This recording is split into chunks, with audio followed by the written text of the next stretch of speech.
నమస్తే అండి. Welcome to Roja vlogs. తెలియక తాకిన పుణ్యం కూడా మన విధినే మార్చగలదంటే మీరు నమ్ముతారా? త్రిమూర్తుల అంశగా అవతరించిన దత్తాత్రేయ స్వామి మాఘమాస మహిమను వివరించిన అద్భుతమైన ఉపదేశం ఇది. గంగాజల స్పర్శతో పాపి కూడా స్వర్గానికి ఎలా చేరుకున్నాడు? మాఘ పురాణం 21వ అధ్యాయంలో తెలుసుకుందాం. మాఘ పురాణం 21వ అధ్యాయంలో దత్తాత్రేయుడు బ్రహ్మ, విష్ణు, మహేశ్వరుల అంశగా జన్మించినవాడు. అంటే త్రిమూర్తులే దత్తాత్రేయుని రూపంలో అవతరించారని శాస్త్రాలు చెప్తాయి. లోక కళ్యాణం కోసం ఆయన ఎన్నో గొప్ప కార్యాలు చేశారు. దత్తాత్రేయుని కాలంలో కార్తవీర్యార్జునుడు అనే గొప్ప క్షత్రియ వీరుడు ఉండేవాడు. అతడు మహిష్మతి అనే నగరాన్ని రాజధానిగా చేసుకుని రాజ్యాన్ని పరిపాలించేవాడు. కార్తవీర్యార్జునికి గురువు స్వయంగా దత్తాత్రేయుడే. ఒకరోజు కార్తవీర్యార్జునుడు దత్తాత్రేయుని ఆశ్రమానికి వెళ్లి నమస్కరించి ఇలా అన్నాడు: గురువర్య, మీ అనుగ్రహం వల్ల నేను ఎన్నో విషయాలు తెలుసుకున్నాను. కానీ మాఘమాసం యొక్క మహత్యాన్ని ఇప్పటి వరకు పూర్తిగా వినలేదు. మాఘమాసం ఎందుకు అంత విశిష్టమైనదో, మాఘ స్నానం చేస్తే కలిగే ఫలితం ఏంటో నాకు వివరించండి అని కోరాడు. కార్తవీర్యార్జుని కోరికను అంగీకరించిన దత్తాత్రేయుడు ఈ విధంగా ఉపదేశించాడు: ఓ రాజా, భరతఖండంలో ఉన్న పుణ్య నదులకు సమానమైన నదులు ప్రపంచంలో మరెక్కడా లేవు. ఈ నదుల్లో ముఖ్యమైనవి 12. అందుకే ఈ నదులకు పుష్కర కాలం లభిస్తుంది. బృహస్పతి ఒక్కో సంవత్సరం ఒక్కో రాశిలో ప్రవేశించినప్పుడు ఆయా నదులకు పుష్కరారంభం జరుగుతుంది. అటువంటి పుణ్య నదుల్లో స్నానం చేసి దాన ధర్మాలు చేసిన వారికి కలిగే ఫలితాన్ని వర్ణించడం నాకు కూడా సాధ్యం కాదు. ముఖ్యంగా మాఘమాసంలో నదిలో స్నానం చేసిన వారికి అపారమైన పుణ్యఫలం లభిస్తుంది.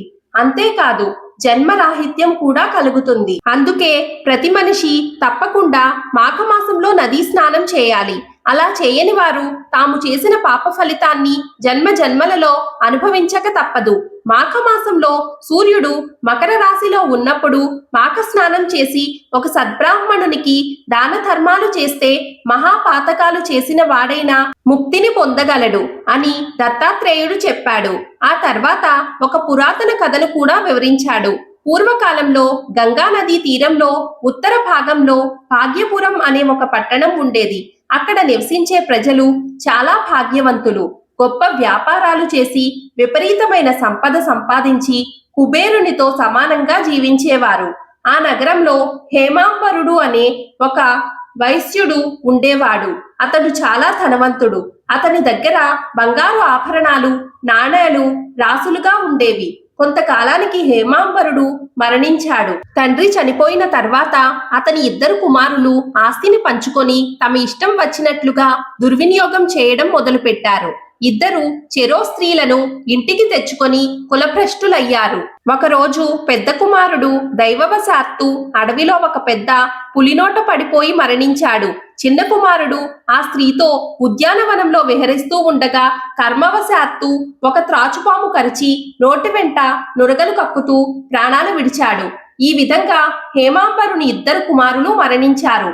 యమదూతలు వచ్చి వారిద్దరిని యమలోకానికి తీసుకెళ్లారు. అక్కడ చిత్రగుప్తుడు వారి పాపపుణ్యాల లెక్కలు పరిశీలించాడు.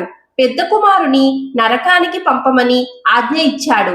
చిన్న కుమారుని స్వర్గానికి పంపమని చెప్పాడు. అప్పుడు చిన్నవాడు చిత్రగుప్తునితో, అయ్యా, మేమిద్దరము ఒకే తండ్రి పిల్లలము. ఇద్దరం ఒకే విధంగా పాపాలు చేశాము. అయినా అతడికి నరకం, నాకు స్వర్గం ఎందుకు అని ప్రశ్నించాడు. అప్పుడు చిత్రగుప్తుడు, ఓ వైశ్యపుత్ర, నీవు ప్రతిరోజు నీ మిత్రుని కలుసుకోవడానికి గంగా నదిని దాటి అవతలి గట్టుకు వెళ్లి వచ్చేవాడివి.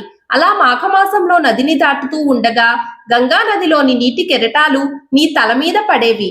దానివల్ల నీవు పవిత్రుడవయ్యావు. ఇంకొక విషయం ఏంటంటే, నీ మిత్రుడు ఒక బ్రాహ్మణుడు. ప్రతిరోజు బ్రాహ్మణ దర్శనం చేస్తే గోహత్య వంటి మహాపాతకాలు కూడా నశిస్తాయి. అందువల్ల నీకు మంచి ఫలం లభించింది. అది కాక ఆ బ్రాహ్మణుడు ప్రతిరోజు పఠించే గాయత్రి మంత్రాన్ని నీవు వినేవాడివి. గంగాజలం నీ శరీరాన్ని తాకినందువల్ల నీ పాపాలు నశించాయి. అందుకే నిన్ను స్వర్గానికి పంపుతున్నాను అని చెప్పాడు. ఆ మాటలు విన్న వైశ్య కుమారుడు, గంగాజలం నాపై పడినంత మాత్రాన నాకు ఇంత గొప్ప మోక్షం లభించింది. ఇది నా భాగ్యం అని సంతోషించాడు. ఆ తర్వాత దేవతలతో కలిసి స్వర్గలోకానికి వెళ్లిపోయాడు. మాఘ పురాణం 21వ అధ్యాయం సమాప్తం. ఈ వీడియో మీకు నచ్చినట్లయితే ప్లీజ్ ఒక చిన్న లైక్ చేసి మన ఛానల్ ను సపోర్ట్ చేయండి. మిగిలిన అధ్యాయాలను కూడా చూడాలి అనుకుంటే ఇప్పుడే మన ఛానల్ ను సబ్స్క్రైబ్ చేసుకోండి. తిరిగి రేపటి అధ్యాయంతో మళ్ళీ కలుద్దాం. నమస్కారం.